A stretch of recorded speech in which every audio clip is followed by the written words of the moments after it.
नमस्कार मित्रांनो, आता आपण आलो आहोत कर्ली नदीच्या काठावर असलेलं पुरातन शिवमंदिर पंडवाचं हरल इकडे।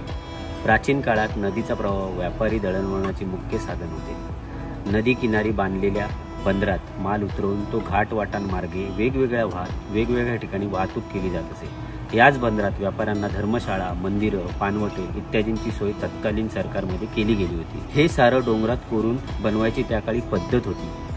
आज आपण भेट देत आहोत अशाच एका जुन्या मंदिराला, पंडवाचं हरल या मंदिराला। हे प्राचीन शिवस्थान कधीपासून अस्तित्वात आहे याची माहिती नाही।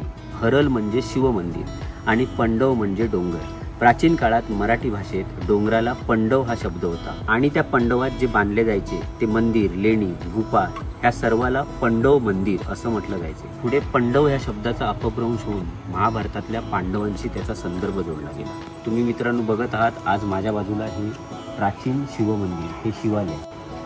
ज्या पद्धतीने ह्या डोंगरामध्ये हे प्राचीन शिवालय आहे, आता आपण आतमधून बघितलं तो जो पाषाण आहे ते स्वयंभू शिवलिंग आहे, तो पाषाण आहे तो तसाच ठेवला आहे आणि त्याच्या भोवती आता आधुनिक मंदिर बनवलेलं आहे। तारकर्ली, कर्ली, त्याच्यानंतर देवबाग, मालवण पट्ट्यातली ही बरीचशी गावं, या गावांमध्ये असलेली लोक ह्या कर्ली खाडीचा उपयोग मासेमारीसाठी आणि विविध व्यापारासाठी केला जातो। तुम्ही बघाल तर बरोबर कर्ली खाडीच्या बाजूलाच हे शिवकालीन मंदिर आहे आणि दोन छोट्याशा लेण्या सुद्धा त्याच्या आजूबाजूला आहेत। आजूबाजूला संपूर्ण ही देवराई, वनराई फुललेली आहे। पूर्ण रतांब्यांची झाडं आहेत, आंब्याची झाडं आहेत, नारळाची झाडं आहेत, वेगवेगळ्या पद्धतीची झाडं आहेत आणि मेन म्हणजे मंदिराच्या समोर आपल्याला कांदळवन दिसतं।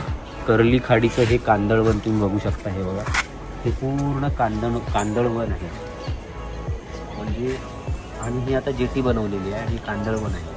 भरतीच्या टायमाला खाडीत जेव्हा भरती होते तेव्हा भरतीच्या टायमाला पाणी इथपर्यंत येतं आणि अशा प्रकारे हा निसर्गरम्य आणि सुंदर असा ऑसम निसर्ग इकडे तुम्ही बघू शकता।